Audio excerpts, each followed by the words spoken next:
একটা $1 billion rocket ship, ভবিষ্যতের একটা প্রযুক্তি যা একদিন তোমাদের মঙ্গল গ্রহে নিয়ে যাবে একেবারে নতুন একটা বাড়িতে, আর তার সাথে $500 বিলিয়ন বায়োস্ফিয়ারে বসবাসের জন্য। ও মাই গড! আর এই গোটা ভিডিও জুড়ে আমরা তোমাদের দেখাবো ভবিষ্যতের জীবন কতটা অন্যরকম হতে পারে। তোমরা দেখতে পাবে কিভাবে আমরা বিলুপ্ত প্রজাতিগুলোকে পুনরুজ্জীবিত করতে যাচ্ছি। এটাই আক্ষরিক অর্থে ভবিষ্যৎ। ফ্লাইং কার যা তোমাদের যে কোনো জায়গায় নিয়ে যাবে, এবং আরো অনেক কিছুই। এটা দারুণ। শুরু করবো এই $1 আলো দিয়ে, যা প্রচুর পরিমাণে একত্রিত করলে মানব জীবনের ভবিষ্যৎই বদলে যেতে পারে, অথবা মঙ্গল গ্রহ। এই ভিডিওতে আমি তোমাদের দেখানোর জন্য এক্সাইটেড এই বিশ্বের সবচেয়ে ফিউচারিস্টিক টেকনোলজি। কিন্তু এরপরে আমরা যাব $10,000 টেকনোলজিতে, নিউরালিঙ্ক, যেখানে একটা কম্পিউটার চিপ সার্জিক্যালি ব্রেনের মধ্যে ইমপ্ল্যান্ট করা হবে, যাতে নোল্যান্ডের মতো বাকি সবাই বিশ্বের সাথে সংযোগ তৈরি করতে পারে। তাহলে তোমার ঘাড় থেকে বাকি অংশ প্যারালাইজড। হ্যাঁ, আর প্রায় 8 বছর ধরে আমি আমার জীবনের কিছু উদ্দেশ্য খোঁজার চেষ্টা করছিলাম। আর তারপরে তুমি পেলে নিউরালিঙ্ক। এর প্রভাব কি হলো? কম্পিউটারের মাধ্যমে যে যা পারে আমিও তাই করতে পারি। আরো সত্যি এটা পারে, শুধুমাত্র ওর ব্রেন ব্যবহার করে। তোমার চিন্তা ভাবনাই তাহলে এটাকে এগোচ্ছে। হ্যাঁ হ্যাঁ, একদম। আমি চাই তুমি তোমার ভাবনা দিয়ে একটা টেক্সট করো। ঠিক আছে। ওর হাতগুলো প্যারালাইজ, আর আমরা তোমাদের দেখাবো ওর হাতগুলো একেবারেই নড়ছে না। এদিকে নোল্যান্ডের ব্রেনে নিউরন ব্যবহার করে নিউরালিঙ্ক সেই সিগন্যালগুলোকে মুভমেন্টে রূপান্তর করতে পারে। ও ওর ভাবনা দিয়ে টাইপ করলো হাই। এটা তোমাদের অদ্ভুত লাগছে তাই না? কিন্তু ও আরো অনেক কিছু পারে। তাহলে শুধু চিন্তার মাধ্যমে তুমি এদিক ওদিক যাচ্ছ। লেফট রাইট, উফ, মরে যেও না। ও না, এই তো। ও আমাদেরকে গেমে হারিয়ে দিল শুধুমাত্র চিন্তা ভাবনার মাধ্যমে। আমি কখনো ভাবিনি যে এটা আমাকে এমন কিছু করতে দেবে। ফিউচার টেকনোলজি শুধুমাত্র আমাদের মাইন্ডকে সাহায্য করে তাই নয়, তার সাথে বডিকেও করে। যেমন হলো কাই, 12 বছরের একটা ছেলে যার একটা হাত নেই, যাকে রাস্তার ধারে ফেলে রাখা হয়েছিল। আর এই জিনিসটা আমরা এখন কাইকে দিতে চলেছি। এটা কঠিন। আর ও জানেও না ও একটা ফেক ডক্টরের চেম্বারে রয়েছে। আর সব থেকে অ্যাডভান্সড বায়োনিক আর্ম ওকে দেওয়া হবে। $25,000 একটা বায়োনিক আর্ম, যা ওকে একটা সুপার হিরো মুভমেন্ট দেবে। ওকে সারপ্রাইজ দেবো। হে কাই। হ্যালো।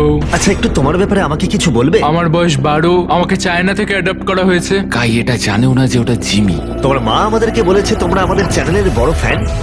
দাঁড়াও, কি বলছো? আর হ্যাঁ, তুমি এখন এই হাতটা পেতে চলেছো, কিন্তু আমার মনে হয় এটা যথেষ্ট নয়। তাই তোমার জন্য একটা উপহার আছে। কি বলছো? এটা হলো এই বিশ্বের সবচেয়ে ফিউচারিস্টিক বায়োনিক আর্ম। তোমার মা আমাদের বলেছে তুমি খেলতে ভালোবাসো, অ্যাক্টিভ থাকতে চাও, তুমি যা চাও সেটাই যেন তুমি করতে পারো, সেটাও খুব এটা সহজেই। সত্যি দারুণ। এই আর্মের স্পেশালিটি হলো এতে অনেক সেন্সর আছে। কিছু না টেনে তুমি এটাকে ব্যবহার করতে পারবে, কারণ এর সেন্সর তোমার নার্ভগুলোকে ফলো করবে। এটা দুর্দান্ত, তাই না? একদমই তাই। হাতটা মুঠো করো। ও, এটা একবার দেখো। এখানে একটা কাঠের টুকরো রয়েছে, এটাকে চেপে ধরো। এই তো, এটা দুর্দান্ত, তাই না? তুমি কি আমার সাথে হাত মেলাতে চাইবে? এটা দারুণ। খুব ভালো, এটা একবার দেখো। আর অবশ্যই তুমি যদি এই বিচ ফ্রেমিংটা না চাও, এটা তুমি খুলে দিতে পারো। না, তাহলে আমি এটা থাকবে না। রাখবো। এইটা আমার জীবনের সব থেকে ভালো দিন। সত্যি? মানে আমি তোমার অনেক ভিডিও দেখেছি, তুমি সবাইকে অনেক সাহায্য করো। ভাবিনি আমিও সাহায্য পাবো। ঠিক আছে, খুব ভালো। অবশ্যই এই বায়োনিক আর্ম জীবন বদলে দেবে, কিন্তু এটা কিছুই নয় এই $1.5 ফ্লাইং কারের তুলনায়। তোমার কি মনে হয় এটা আমাকে হারিয়ে দেবে? ও হ্যাঁ, যদি কোনোভাবে তুমি যেত আমি তোমাকে $1 বিলিয়ন দেবো। আমি জিতলে তুমি আমাকে $1 মিলিয়ন দেবে? হ্যাঁ একদম। ও, তাহলে রেস শুরু করে দাও। আমরা এবার রেস করে দেখবো কোনটা বেশি দ্রুত, একটা ফ্লাইং কার নাকি একটা নরমাল কার। চলো তাহলে রেস শুরু করা যাক। ঠিক আছে। ও, আমাদের পাশেই উড়ে আছে। যাচ্ছে। কি? ও কি সমুদ্র পেরিয়ে যাবে এবার? হ্যাঁ, ও রাস্তার কোনো দরকার নেই। এটা চিটিং। যেহেতু এটা একটা ট্রু টেস্ট, সমস্ত ট্রাফিক আমাদের মানতে হবে। দেখো, স্টপ সাইনে আমাদের থামতে হবে। এবার আমরা যাব, কিন্তু এর পরিবর্তে ফ্লাইং কার সোজা বেরিয়ে যাবে। এটার কারণেই এর সম্পর্কে মানুষ ভবিষ্যতে ভাবছে ফ্লাইং কার সব সময়ই এগিয়ে থাকবে। দাঁড়াও, আমি ওকে দেখতে ও, পাচ্ছি। ওকে দেখো। দেখো, অর্ধেকটা চলে গেল। কি আমরা করে? সবাই শুরু করেছি মাত্র আমাদের এখন। তাড়াতাড়ি যেতে হবে। ভাবতে পারছো প্রতিদিন তোমরা কতটা সময় বাঁচাতে পারবে যদি তোমরা এইভাবে কাজ করতে পারো? কারণ তুমি গাড়ি চালানোর বদলে সোজা গাড়ি নিয়ে উড়ে আমি যাবে। 1 বছরে 1000 ঘন্টা বাঁচাবো। হয়তো 1 বছরও নয়। আমি হিসেব করে বলি। এই $1.5 ফ্লাইং কারের কোনো তুলনাই চলে না এই $1 বিলিয়ন রকেট শিপের সাথে, যেটা আমরা পরে দেখব। এটা তো সবে শুরু। এটা কি তাড়াতাড়ি এখানে চলে এলো? এদিকে এসো। ও ও গড, আমি ভুলে গেছিলাম আমরা পিছিয়ে আছি। জিমি এখন অনেকটাই পিছিয়ে রয়েছে। জিমি, আমার মনে হয় তোমার $1 মিলিয়ন গেল। হ্যাঁ, সৌভাগ্যবশত আমি বলিনি ও জিতলে আমি $1 মিলিয়ন দেবো, বদলে ও বলেছে আমাকে $1 মিলিয়ন দেবে। আমাকে দেখতে হবে আমি যেন কাউকে ধাক্কা না মারি। আরে, ও তো চলে এসেছে। তুমি কতক্ষণ আগে এসেছো? 10 মিনিট। তুমি এখানে 10 মিনিট আগে এসেছো? ও মাই গড, এটার সম্পর্কে আমি জানি না, কিন্তু একদিন অবশ্যই এটা আমি চালাবো। আর যদি তুমি ভবিষ্যতের দিকে না তাকাও, তাহলে একবার এই জেট প্যাকটা ব্যবহার করে দেখতে পারো। এবার যার মূল্য হলো $500,000। এই জেট প্যাকটা ঘন্টায় 80 মাইল গতিতে উঠতে পারে এবং 3 মাইলের রেঞ্জের সাথে সব থেকে দ্রুত কাজে পৌঁছতে হলে এটাই দরকার। কাজ করে ভালো লাগছে। তুমি পেরেছো জেনে ভালো লাগলো। ভবিষ্যতের পরিবহন শুধুমাত্র আকাশেই নয়, এটা মাটিতেও হতে চলেছে। আর $1 মিলিয়ন বদলে আমরা পেয়েছি বিশ্বের দ্রুততম গাড়ি, আর আমি এখন এটাকে ড্রাইভ করব। আর এটা শুধুমাত্র বিশ্বের দ্রুততম গাড়ি নয়, ও ও ও মাই গড, এটা কত তাড়াতাড়ি গতি বাড়ায়। এতে এত বেশি সাকশন আছে যেটা উল্টো দিকেও চলতে পারে। ও ঠিক আছে, ও মাই গড, জিমি এখন উল্টে যাচ্ছে, দেখো একবার ওকে। এটা সত্যি ভয়ানক, কিন্তু এটা নর্মাল গাড়িতে থাকার থেকে বেশি ভয়ানক নয়। এটা পাগলামো। ও এখন গ্র্যাভিটির বিরুদ্ধে যাচ্ছে। ও এবার মনে হচ্ছে আস্তে আস্তে আমার মাথায় এবার রক্ত উঠে যাবে। এতে দুটো ভ্যাকিউম ফ্যানস আছে যেগুলো এতটাই শক্তিশালী যে তুমি উল্টো হয়েও গাড়ি চালাতে পারবে।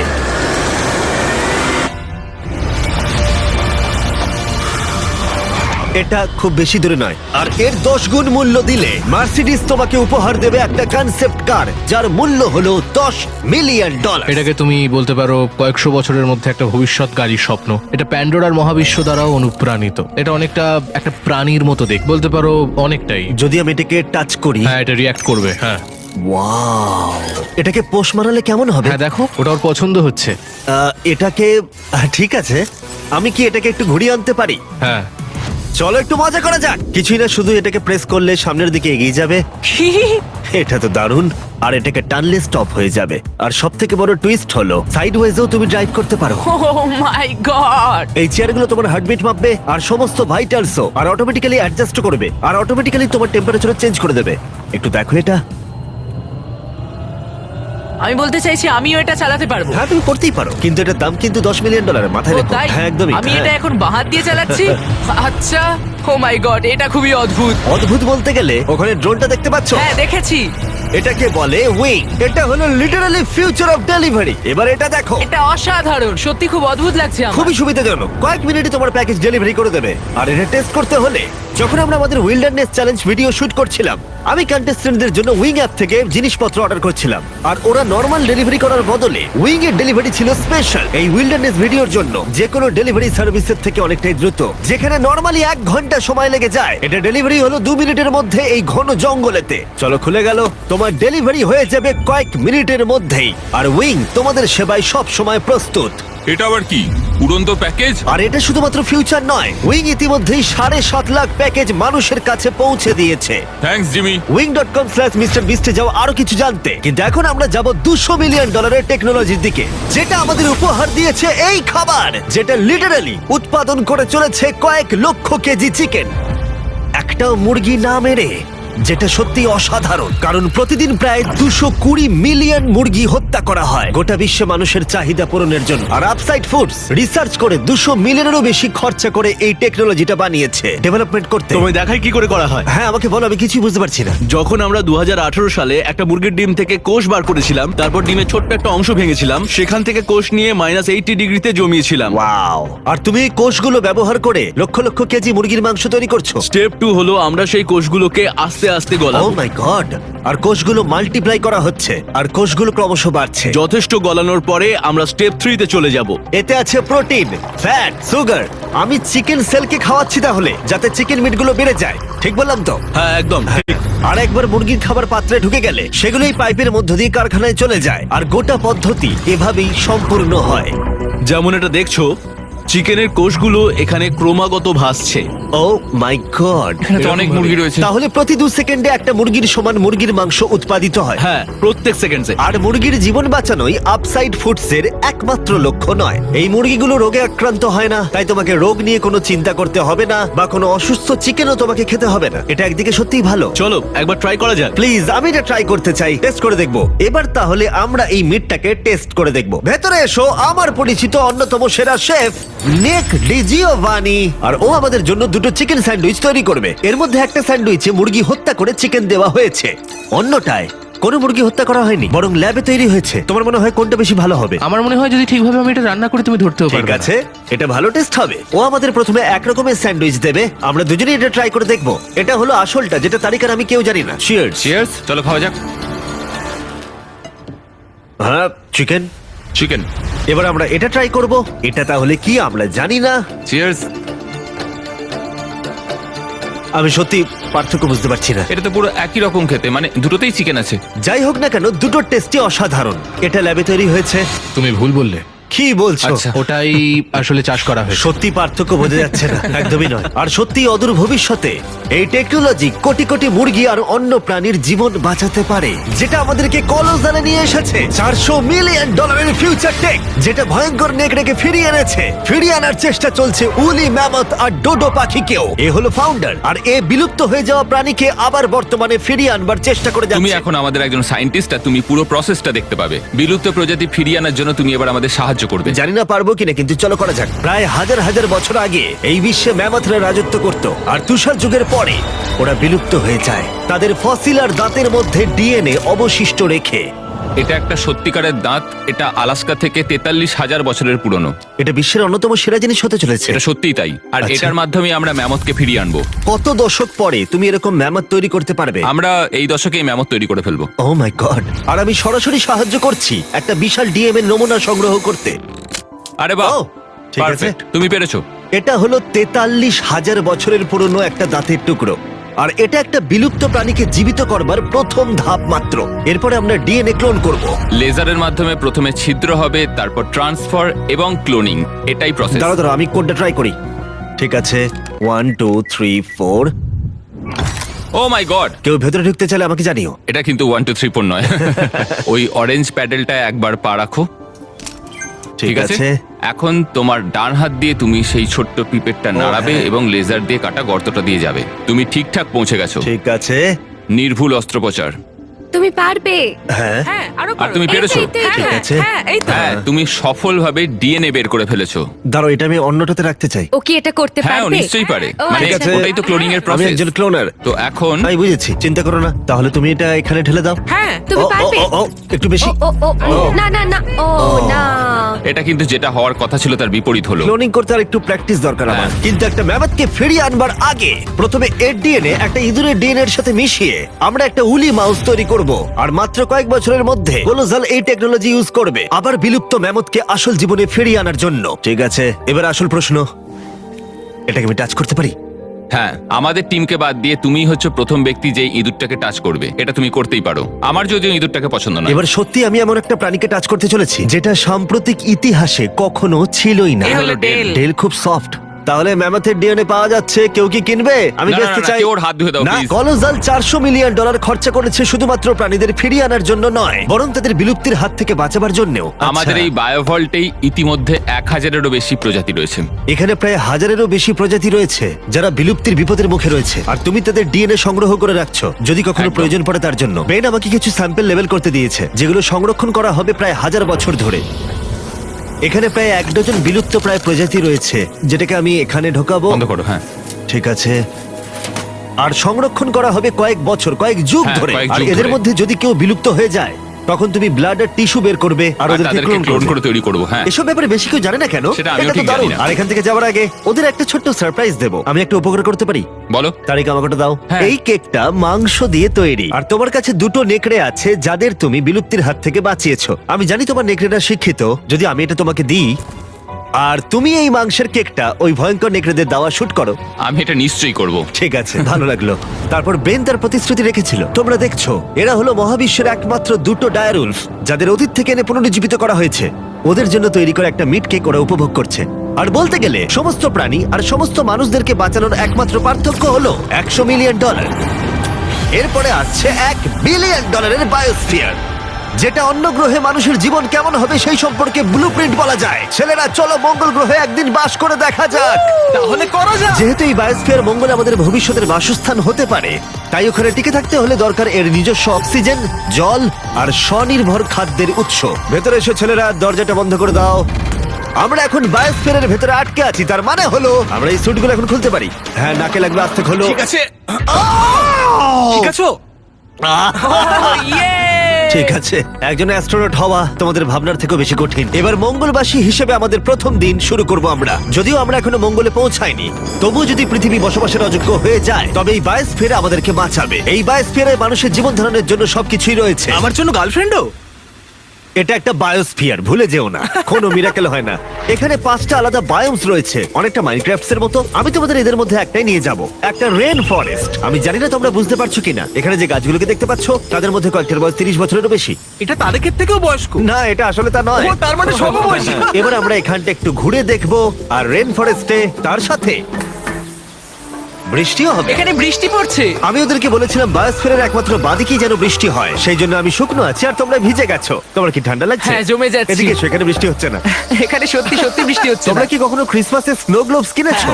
এটাই হলো এই বায়োস্ফিয়ার। এটা হলো তোমার নিজস্ব মিনি আর্থ, যাতে তুমি সৌরজগতের যে কোনো গ্রহেই থাকতে পারো, বাস্তব জগতের মতোই। এখানে শুধু রেন ফরেস্টই নেই, এবার আমরা যাব সাভানাতে। এই সাভানাতে খাদ্য উৎপাদনের জন্য রয়েছে আদর্শ জলবায়ু, আর ঠিক এই কারণেই এটা 5টার মধ্যে সবথেকে বেশি গুরুত্বপূর্ণ। এগুলো হলো ঘোস্ট পেপারস, যা তোমরা দেখছো। নোলান, তুমি ট্রাই করে দেখবে? নিশ্চয়ই।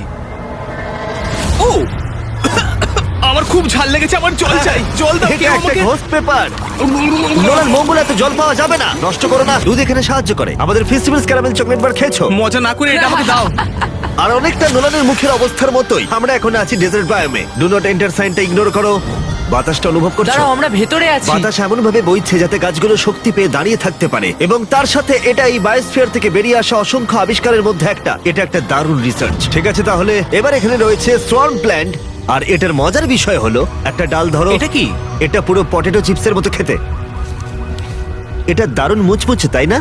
নোনতা। হ্যাঁ, মঙ্গলে যদি একঘেয়ে খাবার খেয়ে বিরক্ত লাগে, তাহলে এটা খাবারে দিলে স্বাদ বদলে যাবে। কি, এটা দুর্দান্ত। আর এটা হলো আমাদের ফাইনাল বায়োম, সমুদ্র।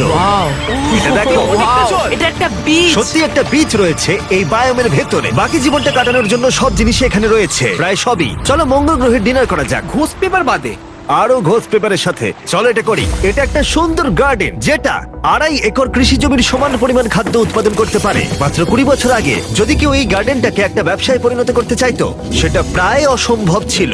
কিন্তু শপিফাইকে ধন্যবাদ, তোমার বিজনেসকে সফল করে তুলতে এর জুড়ি মেরা ভার। যেমন ভাবে এই ভিডিওতে টেকনোলজি পৃথিবী বদলে দিচ্ছে, শপিফাই বিজনেসের জগৎকেও বদলে দিচ্ছে। আগের থেকে অনেক সহজ করে তুলছে। প্রত্যেক 26 সেকেন্ড অন্তর শপিফাইতে একটা সেল চলে। কার্ল, তোমার কি লেবু চাই? হ্যাঁ, নিশ্চয়ই। শপিফাই নতুন টুল সাইট কি মূলত তোমাদের ব্যবসার জন্য একজন এআই সহ কো-ফাউন্ডার এবং একটা ওয়েবসাইট, মার্কেটিং প্ল্যান সেট করা আর সময় বাঁচাতে রুটিন মেনটেন করা।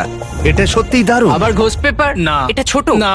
বাস্কেটে না। আছে। আর যেহেতু আমরা লেবু আর ঘোষ পেপারের উপর নির্ভর করতে পারি না, মার্সে আর একটা জিনিস আছে, কাল্টিভেটেড চিকেন, আপসাইড ফুডস এর পক্ষ থেকে। এই চিকেন কোনো মুরগিকে হত্যা করে না। এই বায়োস্ফিয়ারে তোমরা যা যা দেখছো এই ভিডিওতে, হয়তো কারোর কাছে এই আইডিয়াটা ছিল। শপিফাইকে ধন্যবাদ, তোমরাও এভাবে নিজের ভবিষ্যৎ গড়ে তুলতে পারো। তোমার মাথায় যা যা আইডিয়া রয়েছে তা বাস্তবে নিয়ে আসতে পারো। এই কিউআর কোডটা স্ক্যান করে অথবা shopify.com/mrbeast এ গিয়ে তোমার স্বপ্নের বিজনেসকে সফল করে তুলতে পারো। তোমরা ঘুমোতে যাওয়ার আগে আজকে এটা করে নিতে পারো। এটা খুবই অদ্ভুত যে এগুলো সবই ভবিষ্যতের টেকনোলজি, কিন্তু খুব বেশি দূরে নেই। যেমন যদি কোনো মহিলা নোলানের সাথে কথা বলে আর তার যদি একটা বাচ্চা থাকে, তাহলে সেই বাচ্চাটা ভবিষ্যতে একদিন মঙ্গলে বড় হতেই পারে। এই ভিডিওটা কিন্তু অনেকটা রিচ পাবে। আচ্ছা, বাচ্চার অংশটা বাদ দিয়ে দেবো। তোমরা এখানে যা যা দেখছো সেগুলো মঙ্গলে ম্যাজিক্যালি টেলিপোর্ট হয় না, সেগুলো ওখানে রকেটে করে পাঠাতে হবে। আর এখনো পর্যন্ত সেই রকেট শিপটা হলো স্টারশিপ, $1 বিলিয়ন ফিউচারিস্টিক টেক, যা সম্ভব হয়েছে স্পেস এক্স এর দ্বারা, যারা আমাদের এখানে ইনভাইট করেছে মার্সে অনেক স্টারশিপ লঞ্চ করতে দেখতে, মানব জাতিকে অন্য গ্রহের বাসিন্দা করে তুলতে।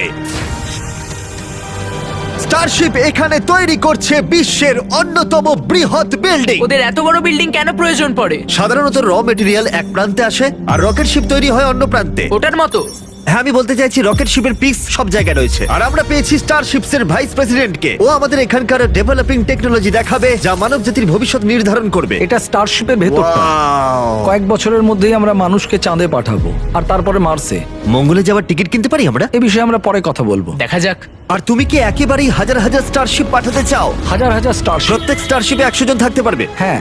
ও মাই গড ভাই, ফিউচার সত্যিই দারুণ। আমি সত্যি এক্সাইটেড। যখন আমাকে চারিদিকটা দেখানো হচ্ছিল মানব জাতির তৈরি সবচেয়ে সুন্দর জিনিসটা কি, তখন আমি কিছু কঠিন প্রশ্ন জিজ্ঞাসা করলাম। স্টারশিপ কি কখনো মহাকাশে আনআইডেন্টিফাইড অবজেক্টের মুখোমুখি হয়েছে?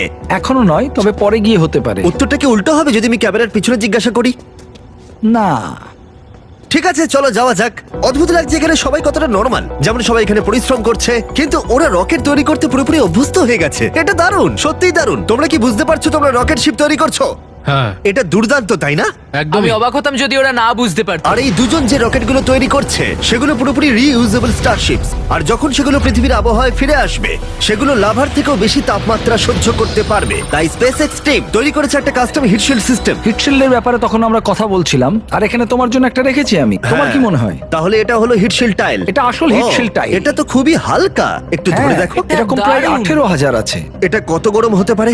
এত গরম হতে পারে যে ব্লো টর্চ এর মধ্যে দিয়ে যেতে পারবে না। যদি আমার হাতটা এখানে রাখি আর এটা এখানে রাখি আর তুমি একটা মশাল জ্বালাও, হ্যাঁ আমি জ্বালাবো। সত্যি তোমার বিশ্বাস আছে? হ্যাঁ বিশ্বাস আছে। টেস্ট করা যাক, কেউ একজন মশাল জ্বালাও। আমি ওয়েভারে সাইন করেছিলাম। না ওয়েভারের প্রয়োজন নেই। হ্যাঁ অবশ্যই, ব্লো টসটা দেখতে স্টারশিপের মতোই। এই কোম্পানিটা সত্যি খুবই ভালো। যাতে তোমরা দেখতে পাও রেফারেন্সের জন্য একবার দেখো এটা। কাল তোমার উচিত। হ্যাঁ নিশ্চয়ই। আমি ধরে রাখবো। দাঁড়া না, আমার হাত পুড়িও না। হ্যাঁ একদম। ওয়াও, দেখো এটা অরেঞ্জ হয়ে যাচ্ছে। এটা এখন প্রায় 2000 ডিগ্রি আর আমি কিছুই অনুভব করছি না। বিজ্ঞান অসাধারণ। এটা আমি ধরলে কি হবে এখন? তোমার হাত এতে পুড়বে না, কিন্তু এতে ও যেন বলছে কি বোকা। স্পেসএক্স একসাথে কয়েকশো স্টারশিপস তৈরি করছে। তোমরা এমন ভাবে রকেট বানাচ্ছ যেন গাড়ি তৈরি করছো। একদমই পুরো গাড়ির মতো রকেট তৈরি করা হয় এখানে। তারপর আমাকে অনুমতি দেওয়া হলো কিছু করার জন্য যেটা সাধারণ নাগরিকদের জন্য নিষিদ্ধ। এটা সমান, তাই এখানে সব টাইলস গুলো লাগানো হয়েছে। আমি কি একটা দেখতে পারি? জিজ্ঞেস করি, দাঁড়াও। আমরা চাই না রকেটটা উড়ে যাক। হ্যাঁ অবশ্যই। আমরা এখানে নতুন কাউকে দিয়ে ফ্লাইট হার্ডওয়্যার ইনস্টল করাতে চাইছি না আর কি। এখানে আছে হচ্ছে হিট শিল্ড টাইল। আমরা ঠিক আছে। এটাকে ওর উপরে রাখলাম, পাশগুলোকে ভাঁজ করে নিয়ে এটা উপরে রাখবো। হ্যাঁ। মানে চাইলে তুমিও করতে পারো, ও তাই নাকি? কিন্তু এটা একবারই করতে পারবে, ও। বারবার করা যাবে না। তাই ও। তুমি যদি ভুল করো তাহলে এটা পুরোপুরি নষ্ট হয়ে যাবে। সত্যি? হ্যাঁ, চাপ নিও না। এটা একটু বেশি চাপের চলো মনে তাহলে হচ্ছে। করা যাক। আমি তাহলে রকেট ইঞ্জিনিয়ার। তুমি যদি ঠিক করে বসাও তাহলে এটা স্পেসে হ্যাঁ। উড়ে যাবে, আর না পারলে তোমাকে এটা খুলে খুব ফেলতে হবে। খারাপ। হ্যাঁ, এটা অবশ্যই না, ভুল ভুল হলো। করছো তুমি। হয়তো এর রকেট সায়েন্সের প্রয়োজন। এবার তুমি এটা ঠেলতে পারো। শুধু একটু নামাবো। এই তো হয়েছে। এই তো। ঠিক আছে, তুমি পেরেছো। এবার আমি টাইলে সাইন করছি। MB mister beast. কিন্তু কোনো কারণে যদি এই টাইলটা রকেটটাকে ধ্বংস করে দেয়, তোমরা যা যা দেখছো সবটাই এআই, কোনোটাই আসল নয়। আসল প্রমাণ করতেই পারবে না। আমি সাক্ষী রয়েছি। তুমিও তাহলে এআই। আর যদি এটা বিস্ফোরিত হয়, এই $1 বিলিয়ন রকেট কারখানা যতই বিশাল হোক না কেন, এটা স্টারশিপের ফাইনাল স্টেপের তুলনায় অনেকটাই ছোট। ঠিক এরকম স্টারশিপ বড় হয়। যা যা দেখানো হয়েছে সবকিছু মিলে যখন এটা তৈরি হয়ে যায়, ক্যামেরা ঠিক মতো পুরো জিনিসটাকে ধরে উঠতে পারছে না। এই জিনিসটা আসলে বিশাল। খুব সম্ভাবনা আছে তুমি একদিন রকেটে করে উড়ে যাবে অন্য কোনো একটা গ্রহতে। এটা দারুণ। আর আমাদের স্টারবেস ট্যুরের শেষে বাকি স্টারশিপস গুলো আমাদের দেখতে নিয়ে গেল, যেগুলো স্টারবেস ক্যাম্পাসে মহাকাশে যাওয়ার জন্য তৈরি ছিল। সোশ্যাল মিডিয়া আর নিউজ যখন ভবিষ্যৎ নিয়ে আতঙ্ক তৈরি করতেই পারে, কিন্তু সত্যি বলতে এই ভিডিওতে আমি যা দেখলাম তা আমাকে আশা দিয়েছে। বায়োটেক ডেভেলপমেন্ট প্রতিবন্ধী ব্যক্তিদের কাছে নতুন এক জগৎ খুলে দিয়েছে, আর একটা নতুন জীবনের সুযোগও। যে গাড়িগুলো আকাশে উড়ে যায়, গোটা বিশ্বের পরিবহনে নতুন মাত্রা এনে দিয়েছে। রয়েছে ডিএনএ টেকনোলজি, যা প্রাণীদের দুর্ভোগ এবং বিলুপ্তির হাত থেকে রক্ষা করে। অন্য গ্রহে বাস করতে শেখা, আর সেখানে কিভাবে পৌঁছতে হয়। মানবজাতিকে সেখানে নিয়ে যাওয়া যেখানে পৌঁছানো মানবজাতি একসময় অসম্ভব বলে মনে করত। আর যদি আমাকে জিজ্ঞাসা করো, একটা দারুণ ভবিষ্যৎ অপেক্ষা করছে।